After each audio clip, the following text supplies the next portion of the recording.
नमस्कार, मैं हूं आपके साथ आहाना पुंज। स्वागत है आपका हमारी खास पेशकश पराली दुविधा या सुविधा में। दरअसल पराली की समस्या अब राष्ट्रीय आपदा बन गई है। हर साल पराली जलाने से जो प्रदूषण उत्पन्न होता है उस समस्या से सबको रूबरू होना पड़ता है। राष्ट्रीय राजधानी क्षेत्र में तो वायु की गुणवत्ता की इतनी खराब होती जा रही है कि खुले में सांस लेना तक मुश्किल है। हर साल इस मामले में सुप्रीम कोर्ट को हस्तक्षेप करना पड़ता है। जैसे ही प्रदूषण कम होता है सब ठंडे बस्ते में चला जाता है। फिर समय अगले साल का आता है और उसमें भी यही सब दोहराया जाता है। फिर भी पराली का निपटना या निपटान आप कह सकते हैं एक बड़ी समस्या है। अब ऐसे में एक सुखद खबर सामने भी आ चुकी है, क्योंकि अब देश में बायो बिटुमिन यानी कि पराली से बने हुए डामर ने सड़क भी बननी अब शुरू हो गई है। इसके साथ ही पराली से सीएनजी भी बनी जाएगी। और इसी के साथ साथ पराली जो एक दुविधा थी, क्या वो अब एक सुविधा में तब्दील हो जाती है? ये जानने के लिए हमारी ये स्पेशल रिपोर्ट देखिए।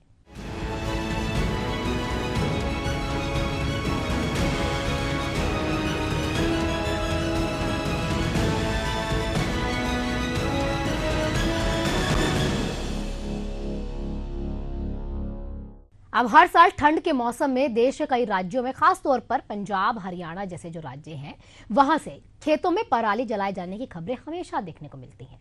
अब इसी के साथ जो सबसे बड़ी खबर सामने आती है वो है राष्ट्रीय राजधानी दिल्ली के पर्यावरण की। अब इसके प्रदूषण को लेकर, जहां पर हवा इतनी जहरीली हो जाती है कि लोग वहां सांस तक नहीं ले पाते। अब स्थिति यहां पर यह होती है कि पराली जलाने का मामला अक्सर सुप्रीम कोर्ट पहुंच जाता है। सर्वोच्च अदालत जब इसमें हस्तक्षेप करता है, पराली जलाने को लेकर कई निर्देश भी वो देता है, तो केंद्र ने पराली जलाने को लेकर गैर कानूनी भी इसको अब घोषित कर दिया है। इसके साथ ही ऐसा करने पर जुर्माना लगाने का भी प्रावधान है। अब हम आपको ये बताते हैं कि पराली है क्या, उसे जलाने को लेकर ये पूरा मसला आखिर क्यों देखने को मिलता है। रिपोर्ट देखिए।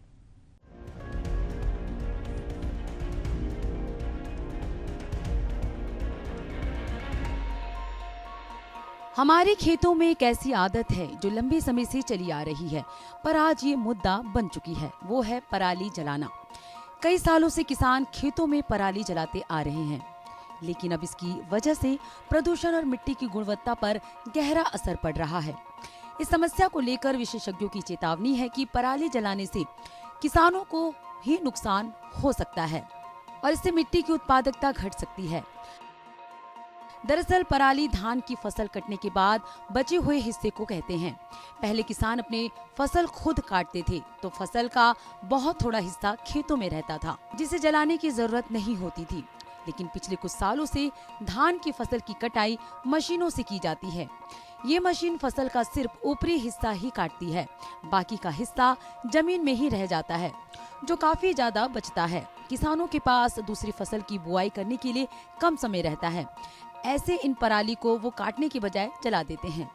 हर साल अक्टूबर और नवंबर के महीनों में पराली जलाई जाती है ताकि रबी की फसलें समय पर बोई जा सके। भारत सहित पूरी दुनिया के करीब 80% किसान धान की पराली जलाते हैं, जिससे गंभीर वायु प्रदूषण फैलता है। ये वायु प्रदूषण हर साल घनी आबादी और ज्यादा औद्योगिक घनत्व वाले भारत की राष्ट्रीय राजधानी क्षेत्र में अक्टूबर-नवंबर महीने में हवा की गति कम होने और हिमालय से ठंडी हवा आने से बहुत ज्यादा गंभीर हो जाता है। इस वायु प्रदूषण समस्या के समाधान के लिए केंद्र और राज्य सरकारें हजारों करोड़ रुपए खर्च करने के बाद भी विफल रही है। दरअसल देश में सबसे ज्यादा उपजाऊ और सिंचित माने जाने वाले उत्तर पश्चिम भारतीय मैदानी क्षेत्रों में हरित क्रांति यानी 1967 से 1975 के दौर में राष्ट्रीय नीतिकारों द्वारा प्रायोजित धान गेहूं फसल चक्र ने पिछले 5 दशकों से राष्ट्रीय खाद्य सुरक्षा और लगभग 1 लाख करोड़ रुपए वार्षिक निर्यात को तो सुनिश्चित किया, लेकिन गंभीर भूजल बर्बादी, पर्यावरण प्रदूषण जैसी समस्या को बढ़ाया।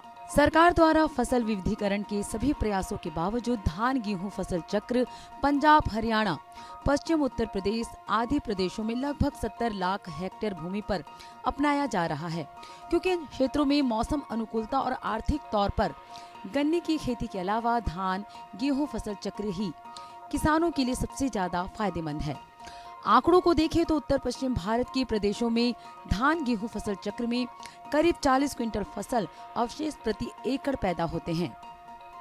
जिसमें से आधी फसल अवशेष 20 क्विंटल प्रति एकड़ यानी गेहूं के भूसे का प्रबंधन किसानों के लिए कोई खास समस्या नहीं है, क्योंकि पशु चारे के रूप में गेहूं का भूसा फायदेमंद होने और अगली फसल की बुआई की तैयारी में काफी समय मिलने के कारण किसान गेहूं भूसे का प्रबंधन आसानी से कर लेते हैं। लेकिन बाकी बचे आधे फसल अवशेष यानी धान पराली का प्रबंधन किसानों के लिए सालों से गंभीर समस्या बनी हुई है, क्योंकि धान की पराली आमतौर पशु चारे के लिए उपयोगी नहीं होने और अगली फसल की बुआई की तैयारी में मात्र 20 दिन से कम समय मिलने के कारण धान की कटाई के बाद पंजाब, हरियाणा और उत्तर प्रदेश समेत अन्य राज्यों में बड़ी मात्रा में किसान पराली जलाते हैं। इससे अक्टूबर-नवंबर महीने में राष्ट्रीय राजधानी क्षेत्र सहित जम्मू से कोलकाता तक के बहुत बड़े क्षेत्र में वायु प्रदूषण की गंभीर समस्या पैदा होती है, जो हर साल एक बड़ी समस्या और प्रमुख खबर बनती है।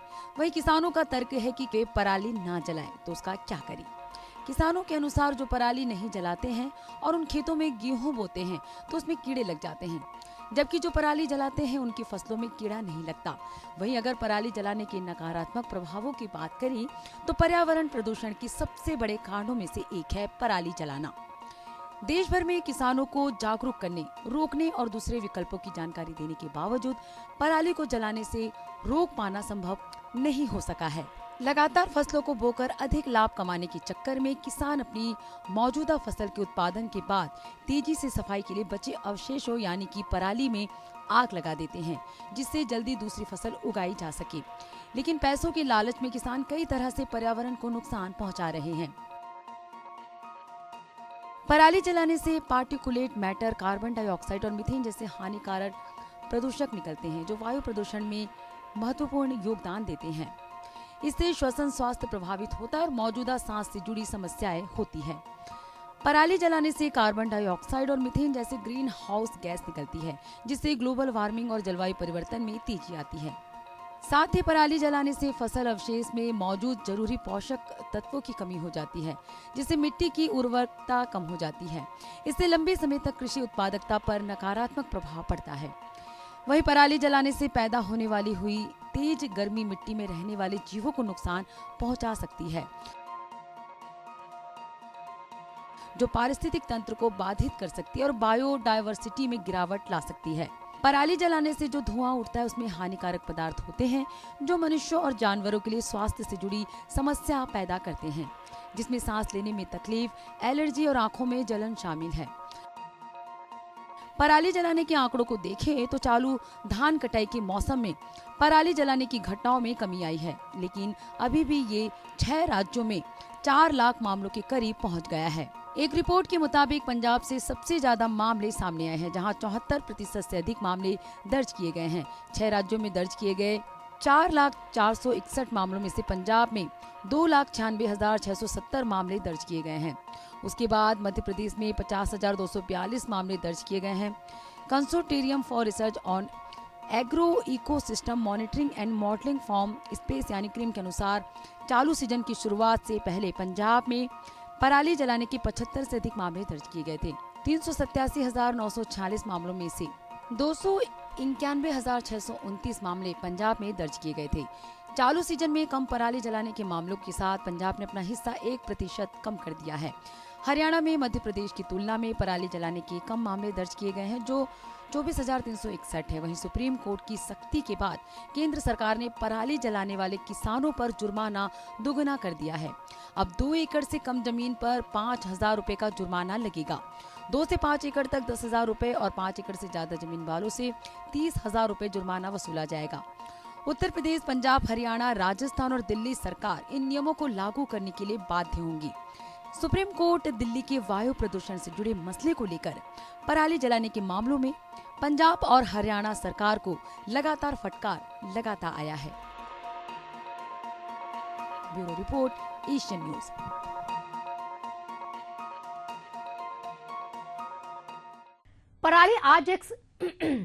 पराली आज के समय में एक सबसे बड़ी समस्या बन चुकी है, क्योंकि पंजाब, हरियाणा के साथ साथ अगर बात करें तो 6 से ज्यादा ऐसे राज्य हैं जहां पर किसान फसल काटने के बाद बचे हुए अवशेष, जिसे हम पराली कहते हैं, इसको जला देते हैं। अब इससे गंभीर वायु प्रदूषण होता है। पराली जलाने को लेकर सुप्रीम कोर्ट भी नाराजगी जता चुका है। तो किसानों को पराली जलाने से रोकने के लिए ही केंद्र सरकार ने जुर्माना भी 2 गुना कर दिया। पराली से सीएनजी बन रही है। वहीं पर सरकार ने अब पराली से बने हुए बायो बिटुमिन से सड़क बनाना शुरू कर दिया है और ऐसी पहली सड़क का उद्घाटन केंद्रीय मंत्री नितिन गडकरी ने किया। देखिए हमारी रिपोर्ट। उत्तर भारत समेत देश के कई हिस्सों में प्रदूषण एक गंभीर समस्या बना है। दिल्ली एनसीआर में दिवाली के बाद बढ़ी पराली जलाने की घटनाओं से पॉल्यूशन लेवल खतरनाक स्तर को पार कर चुका है। प्रदूषण से निपटने और पराली जलाने की घटनाओं पर लगाम लगाने के लिए केंद्र और राज्यों की सरकार अपने अपने स्तर पर काम कर रही है। केंद्रीय सड़क परिवहन मंत्री नितिन गडकरी ने 21 दिसंबर को बायो बिटुमेन यानी पराली से बने डामर से बनी देश के पहली सड़क का उद्घाटन किया। ये सड़क नागपुर के मानसर में नेशनल हाईवे 44 का हिस्सा है। इसी दौरान गडकरी ने कहा कि इससे प्रदूषण कम करने में मदद मिलेगी, वेस्ट को वैल्यू में बदला जा सकेगा। किसान अब अन्नदाता और ऊर्जादाता के साथ ही बिटुमेन दाता भी बनेंगे। देश में बायो वेस्ट से सीएनजी बनाने के 400 प्रोजेक्ट प्रोसेस में हैं। इनमें से 40 पूरे हो चुके हैं, जिनमें पराली से सीएनजी बनाई जा रही है। इन प्रोजेक्ट्स में कुल 60 लाख टन पराली का उपयोग हुआ है। उन्होंने कहा कि अब हम चावल के भूसे से भी सीएनजी बना रहे हैं। सीएनजी पेट्रोल से सस्ती है, इससे प्रदूषण भी कम होता है, साथ ही पैसे की बचत होती है। इससे किसानों को काफी फायदा होगा। देश में डामर की कमी पूरी होगी। पंजाब और हरियाणा में पराली राइस स्ट्रॉ जिसको हम तनस कहते हैं, वो जलाने के कारण दिल्ली का प्रदूषण की समस्या है। ये वेस्ट टू वेल्थ वाली थ्योरी है। अब ये जो राइस स्ट्रॉ है, पराली है, इससे हम सीएनजी बना रहे हैं, बायो सीएनजी। ये ट्रक में बसेस में जाकर, मैंने अभी इकोनॉमिक्स उसका बताया है।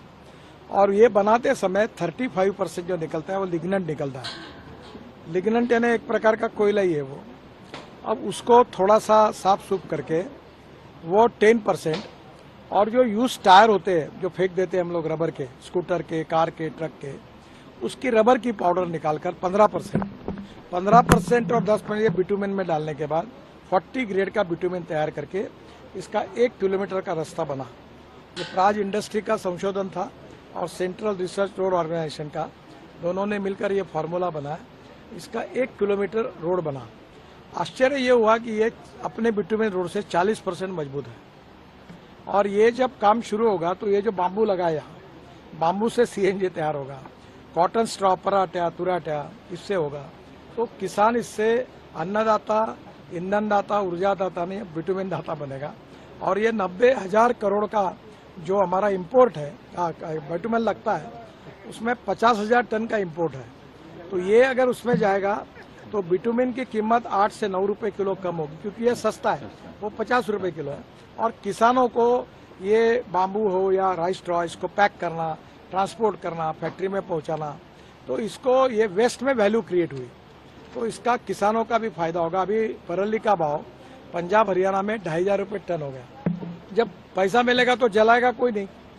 अब ये बांबू यहाँ लगा हुआ है, इसे किसान वेस्ट लैंड पर, ये मैग्नीज्योर ऑफ इंडिया की लैंड है, WCL की लैंड है। ये हमारे जवान लोग जो गाँव के हैं वहाँ बांबू लगाएंगे। बांबू को कोई पानी वगैरह देने की जरूरत नहीं, बांबू ग्रास है, काटेंगे, ट्रैक्टर में डाल के फैक्ट्री पहुंचाएंगे तो गाड़ियां भी चलेगी और दूसरी ओर बिटुमेन भी होगा। तो किसानों को और ग्रामीण क्षेत्र को इसका फायदा होगा। ब्लेंडिंग की पॉलिसी कब तक? अब ऐसा है कि अभी सेंट्रल रिसर्च रोड ऑर्गेनाइजेशन और प्राज के आधार पर वो हमको एक रिपोर्ट मिनिस्ट्री को देंगे।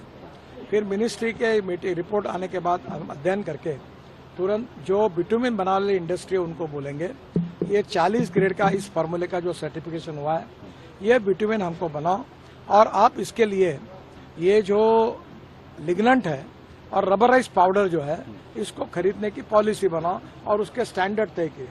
फिर उसके बाद वो स्टैंडर्ड तय करके बिटुमेन अवेलेबल होगा और हमारी रिक्वायरमेंट 25-30,000 40,000 करोड़ की है, तो वो बिटुमेन यूज में आएगा तो उससे मार्केट क्रिएट होगा, इंपोर्ट बचेगा, प्रदूषण कम होगा, युवाओं को रोजगार मिलेगा और ये बायो है तो इससे प्रदूषण की समस्या भी सुलझाई जाएगी। बता दें कि नागपुर में बनी इस सड़क को council of scientific and industrial research, central road research institute, national highway authority of India और प्रॉज इंडस्ट्रीज ने मिलकर तैयार किया है। ब्रॉज इंडस्ट्रीज ने ही लिग्निन आधारित टेक्नोलॉजी से बायो बिटुमेन तैयार किया है।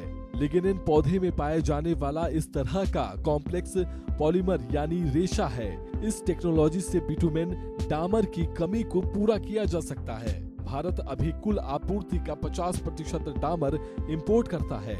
इस इनोवेशन से बायो रिफाइनरियों के रेवेन्यू जनरेशन, पराली जलाने की समस्या को कम करने और परंपरागत डामर की तुलना में ग्रीन हाउस गैस उत्सर्जन को 70% तक कम करने में मदद मिलेगी। आपको बताते हैं कि आखिर बायो बिटुमेन तकनीक क्या है। दरअसल अब तक बायो बिटुमेन में बजरी व अन्य पत्थरों का उपयोग होता था। अब इसे बनाने में पराली का इस्तेमाल किया गया है। बायो बिटुमेन का अर्थ इस तरह से समझें कि बायो बिटुमेन एक ऐसी तकनीक है जिससे पराली और अन्य जैविक कचरे को फिर उपयोग में लाकर सड़क निर्माण में इस्तेमाल किया जा सकता है। बायो बिटुमेन का उत्पादन पराली, बायोमास और अन्य कृषि अवशेषों से किया जाता है, जिन्हें विशेष प्रक्रिया से तापमान पर संसाधित किया जाता है। इस तकनीक का सबसे बड़ा फायदा यह है कि इससे पराली जलाने के कारण होने वाले प्रदूषण को कम किया जा सकता है। साथ ही इससे बनने वाली सड़कें पारंपरिक डामर की सड़कों की तुलना में ज्यादा टिकाऊ और मौसम रोधी होती है। बिटुमेन सड़कों पर डाला जाने वाला काले रंग का द्रव्य होता है। इसमें बजरी व अन्य पत्थरों का इस्तेमाल कर सड़क बनाई जाती है। बायो बिटुमेन ऐसे पदार्थों से मिलकर बनाया जाता है जिससे कार्बन उत्सर्जन कम हो। इसका उपयोग सड़कों और छतों के निर्माण के लिए उपयोग किया जाता है। काले रंग के इस द्रव्य को कोलतार भी कहते हैं। यह चिपचिपा होता है जो मकान और सड़क बनाने के लिए उपयोग होने वाले तत्वों को एक साथ बांध कर रखती है। इसका ज्यादातर उपयोग पक्की सड़कों की सतहों को बांधने के लिए किया जाता है। इससे सड़कें लंबी समय तक सुरक्षित रहती हैं। बायो बिटुमेन तकनीकी से सड़क बनाने में अभी तक पराली का उपयोग नहीं देखा गया था। भारत ने इस तरह का पहला प्रयोग किया है। सड़कें बनाने में अब तक डामर या कंक्रीट का उपयोग होता है। इसमें कार्बन उत्सर्जन ज्यादा होता है। ये स्थिति प्रदूषण के लिए भी हानिकारक है। ऐसी स्थिति में सड़क पराली का उपयोग प्रदूषण के स्तर को कम कर सकता है। इसके अलावा किसानों के पास अतिरिक्त मुनाफा कमाने का भी मौका होगा। गौरतलब है कि अगस्त महीने में ही लोकसभा में एक सवाल के जवाब में सरकार ने बताया था कि प्रदूषण का कारण बनने वाली पराली से जैव बिटुमेन, बायो सीएनजी, बायोगैस और हवाई ईंधन बनाया जा रहा है। 1 टन पराली से 30% जैव बिटुमेन, 350 किलो बायोगैस और 350 किलो बायोचाप बनाई जा रही है। देश में 90% सड़कों के निर्माण में अभी 88 लाख टन जैव बिटुमेन का इस्तेमाल किया जाता है और अगले वर्ष तक यह 100 लाख टन पहुंचने की संभावना है। अभी 50% बिटुमेन का आयात किया जा रहा है, जिस पर 25 से 30 हजार करोड़ रुपए की लागत आती है। देश में पराली से बायो सीएनजी भी बनाई जा रही है। देश भर में इस तरह की 450 परियोजनाएं हैं और इनमें से अधिकतर पंजाब, हरियाणा और उत्तर प्रदेश में है। देश में पराली से प्रतिवर्ष 1 लाख लीटर एथेनॉल बनाया जा रहा है। उन्होंने कहा कि पराली में जैव हवाई ईंधन बनाने की क्षमता को बढ़ाया जा रहा है और अगले 5 वर्षों में जैव हवाई ईंधन की मात्रा 20% तक पहुंच जाएगी। आंकड़ों को देखें तो हरियाणा, पंजाब समेत दिल्ली के आसपास के राज्यों में धान की खेती के कारण 2 लाख टन पराली उत्पादित होती है। पराली से सीएनजी का ही एक रूप बायोगैस भी तैयार किया जा रहा है। अकेले यूपी में ही पराली अब वेस्ट से वेल्थ बनकर किसानों की आमदनी, ऊर्जा और बेहतरीन कंपोस्ट खाद के रूप में आमदनी और उत्पादन बढ़ाने का जरिया बनने लगी है। यूपी के सीबीजी प्लांट में पराली से ईंधन तैयार हो रहा है और कच्चे माल के रूप में किसानों से उनकी पराली खरीदी जा रही है। वर्तमान में सीबीजी के उत्पादन में यूपी देश में नंबर 1 है। यहाँ सीबीजी की 24 इकाइयों में उत्पादन हो रहा है, जबकि 93 इकाइयां निर्माणाधीन हैं। पराली जिसका जलाया जाना आज कई राज्यों में एक बड़ी और गंभीर समस्या बन चुका है। उससे पहले सीबीजी उत्पादन और अब बायो बिटुमेन तैयार कर सड़क बनाने में इस्तेमाल करना, ये दोनों ही रास्ते ऐसे हैं कि उनसे न केवल वायु प्रदूषण कम होगा बल्कि ऊर्जा की भी बचत होगी। साथ ही डामर आयात करने की बजाय देश की आत्मनिर्भरता बढ़ेगी। Bureau report, Asian news. आज की पेशकश में तो फिलहाल इतना ही। अगली बार आपसे फिर होगी मुलाकात। तब तक के लिए मुझे दीजिए इजाजत। नमस्कार।